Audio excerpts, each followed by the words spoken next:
Okay. Ikaw po ba si Norman Magusig po?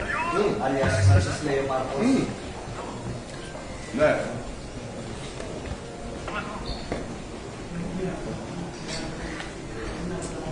Okay. Parang saan yan?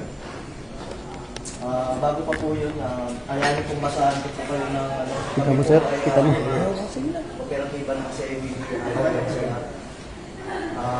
Kayo po ba, ulitin ko po, kayo po ba si Norman Mangusing alias Francis Leo Marcos? Yes, ako.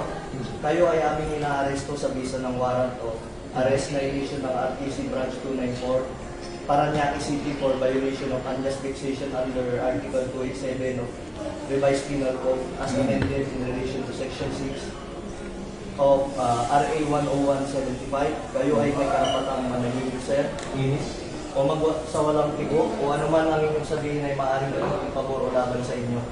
Sa anumang hukuman, kayo rin ay may karapatan kumuha ng sarili ng abogado at kung wala po kayong sariling abogado, kayo po ay pagkakalooban ng libre ng gobyerno. Kayo rin po ay may karapatan kumuha ng sarili ng doktor na magsusuri ng inyo. Sir, pwede paano po yan at maano nyo yung karapatan po? Sige. Kayo rin po ay may karapatan po magpasuri sa sino mang doktor at kung wala po kayong kakayahan ay pagkakalooban po kayo ng libre din po ng gobyerno ng doktor na susuri po sa inyo. Okay. Ito po, naiintindihan niyo po ba ang inyong mga karapatan? Naiintindihan ko. Okay po, kayo po ay sasama po sa amin para po sa inyong... Attorney, ito po, basahin po. unjust fixation daw sa Parañaque. Hindi ko alam kung sino complainant nito.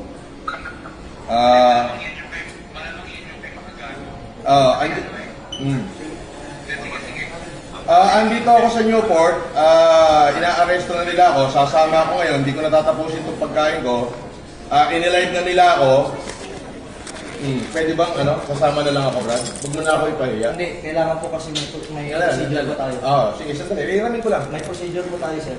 Attorney, nasa ka ba?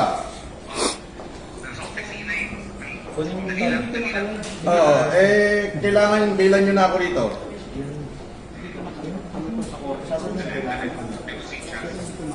Nang live ko, hindi ko lalabas ng live. Hindi naka-live ko.